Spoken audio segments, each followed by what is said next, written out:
Hello, and welcome to my 2024 recap. I completed a lot of projects this year and wanted to go back through them and see what I learned and achieved so I can take it all in before entering the new year and diving into more exciting things. So let's go all the way back to the beginning of the year with this cute little carousel horse. So far, this is the only classic scale model I've customized, but I think it works well for a carousel, especially if I ever made more to go with him. As I mentioned in the video, he was started at a Breyerfest workshop. This year they didn't have this class in person, but it was available virtually, which is great, especially for the people at home. Instead of the carousels this year, Laura Rock-Smith did a battlecorn class, which looked really awesome, but I was unfortunately working when they went on sale and completely missed out on all of the workshops. It kind of worked out though, because I was pretty exhausted during Breyerfest and a lot was going on. The next one I finished was this South German Coldblood with parade decorations. I'm still so pleased with how he turned out. The braids took a while, but it wasn't bad once I got into a groove and just kept at it. He is another horse from a different culture that I was inspired by. I love finding these cool horse traditions, since almost every culture has some relationship with them. In fact, I may have something cool planned for next year, so stay tuned. I'm apparently not the only one who likes him though, because he managed to win me my first Nan champion for a performance in Kentucky, so I was absolutely over the moon about that. He also turned around the next day and got a top 10 in his breed class, so that was really cool to see too. I love the championship cookies from this year. I also have a volunteer one to paint. I'll put some more show results from this year at the end of the video in case you're interested in those. The next horse up is this Arabian resin called Wicked Furious by Morgan Kilborn. I painted her in a dark bay Sabino. Even though he's in a standing pose, he's packed with so much drama and I love it. Sabinos are always so fun to do. Tons of work, of course, but it's so relaxing after a while. Apparently I wasn't the only one with this idea, because I came across his doppelganger at a show, which was pretty funny, and satisfying to look at. I must have been in a resin mood, because next I did a Dapple Gray on this Haze resin by Trisha Forsyth. This was my first stab at a Dapple Gray, and it taught me a lot about them. I realized how easy it was to get away from my reference pictures, but I really liked the gradients I was able to get with the pastels, and it gave me a lot of confidence to use more of them on future horses. He's also how I know my customs are at least decently durable, because when I was at the beach taking the photos for the video, he totally fell over into the water and was covered in sand. So luckily my paint and sealers seemed to hold up, and he was fine. I will admit I did actually paint him a few months before this guy, because I didn't think I could make a video that would be interesting of just him. Luckily I wanted to try out another technique for Dapple Grays, so it worked out and I was able to post both of them. It's crazy how different these techniques came out. This one just looks so soft and like he has long fur. I also found out after I did 3 models with that brush it was absolutely fried, and I had to just make another one. So I'd recommend using cheap brushes if you do this yourself. This Peterstone model is also an absolute beast, and it took longer to dapple than if I'd picked a smaller horse. But I couldn't resist, I love this color on him. Next is this little fantasy girl. Funny story about her is I had initially planned to do a red-winged blackbird, but I added the blue undertone for the black and then just forgot, I guess? I just fully painted it to look like a barn swallow before I realized what I'd done. So remember kids, no airbrushing while tired. But it worked out because her personality looks more like a cheery little barn swallow anyway, and they are my favorite bird. I still want to make a red-winged blackbird Pegasus though. I think someone suggested a Frisian one and that would be amazing. In any case, she was something cute and relatively quick I could do while I was working on this beast. That's right, back-to-back fantasy horses. Oh my gosh, you guys, this might be my favorite thing I made this year. I whipped out the gray technique, again on another absolute unit of a model, so it took forever, but I really couldn't see her in any other color once I'd envisioned it. Even though I didn't place in the Peterstone contest, it really forced me to go crazy and try my best using a model that, honestly, I've never really been a huge fan of. Despite that though, I don't think I'll be entering again in 2025, just because it's going to be using their Arabian model and honestly I can't bring myself to cut one up. It's one of my favorites. But I don't know, I could change my mind. But I do really appreciate being able to enter, since I'm unable to enter the Breyerfest customization contest due to where I live. For the next video I mixed things up a little and made something I've wanted since I was little, a traditional scale barn. I would have gone so feral to have this as a kid. I would have also totally destroyed it, so it's probably for the best. I did try and decorate it a little bit for Christmas, but I ran out of time. Hopefully next year I can get it more decked out. It's been so fun to be able to photograph my customs in it. Okay, now back to the horses. For Halloween, I made Laverna, my favorite horse from Star Stable. I definitely plan on making her regular horse version. I have the model, I just haven't started yet, but keep an eye out for that. This was such a different color to paint than I'm used to, and she really sticks out on my shelf next to my other Australian stock horses. I'm really loving the winter update right now in Star Stable. I had to take a break to make this video.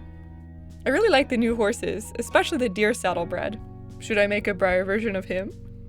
I also really like the new spotted Friesian that came out, but I'll have to save up to get him after the event. Speaking of spotted Friesians, next I did a portrait model of the fabulous Noodle.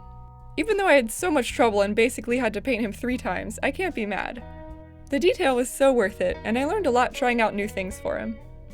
The real Noodle's owner actually reached out and said how much she liked him, so that was a huge honor, and I'm happy it inspired her to take some gorgeous photos of him at the beach. It looked a lot warmer and nicer in Australia than it did on the cold beach I went to here. But now we're down to one final custom. Here's my newest saddlebred. I'm glad I was finally able to get the shade right. I learned a lot from the last buckskin I did. I love a loud pattern, but sometimes it's actually harder to get something more simple looking like this to be perfect. Any flaws are glaringly obvious when it's a solid color, especially a light one. I also realized while I was making him that even though I love saddlebreds, I've never actually seen one in real life. So I'm gonna have to get on that. I think it was a great year of improvement and experimenting with new ideas. I'm excited for you to see what I've got cooking for 2025. It should be a good one. Don't worry though, I've still got a few more things to show you. I also want to show you my top 5 models I acquired this year. In no particular order, starting with the lovely Breyer Tiger Lily. I promise not just because it's the only premier model from this year I can pronounce. I like her a lot more in person than I thought I would. This reverse dapple roaning is so gorgeous, and I hope they do more models in the future with it. Her mane and tail are also sculpted so beautifully and complement the dynamic pose. The little stripe detail on the hoof is also super cute. Next is a Stablemate custom by Jocelyn of Motley Pony Studio. I will link her Instagram below, definitely go check her out. Oh my gosh, I'm so blown away by the details on the spots and the little mottled skin on his face, even the hair over the hooves. She even gave him a luscious long mane and tail, which is just so pretty. I love all the tiny herring, and the direction is spot on. Continuing the Appaloosa pattern, up next is this girl. I tried not to pick any from my Breyerfest haul since I already showed them, but I couldn't help it with her. This is the black variation of the 2023 Breyer Volunteer model Chevalier, I think. I don't know how to say that. If you couldn't tell, I really love this mold. It's so dynamic and fun. You can see the shimmer here better than in the Breyerfest video. I think it's a really nice finish and makes her feel even more special. Which, speaking of, they also used a similar finish on this handsome guy. This is Faded Love from the Spokes and Spurs event this year, which I was super fortunate enough to be selected for and able to go. I love this mold so much, and this rose gray is very well done. It looks like it could be a Breyerfest auction model. The gradient in the mane and tail makes the dynamic sculpting even more beautiful. I'm so grateful I could get him there because I never could have secondhand. And lastly, also from the Spokes and Spurs event, Route 66. If you didn't know, Breyer makes a few models for the centerpieces at these events and then raffles them off at the end. When I tell you I never win raffles, I really mean like not even once. So when I heard my name, I felt like I was gonna pass out. But I made it up there and here he is, in all his blue and shimmery glory. I really love these vintage guys with the saddles and chains. I used to play with my moms as a kid, so he is extra special. Here are also a few pictures I took while at the Spokes and Spurs event. We got to go to the National Cowboy and Western Heritage Museum, which is so amazing and I highly recommend it if you like horses, or cowboys, or just cool things in general. After that, we got to see some amazing horses at Silver Spurs Equine and Express Clydesdales.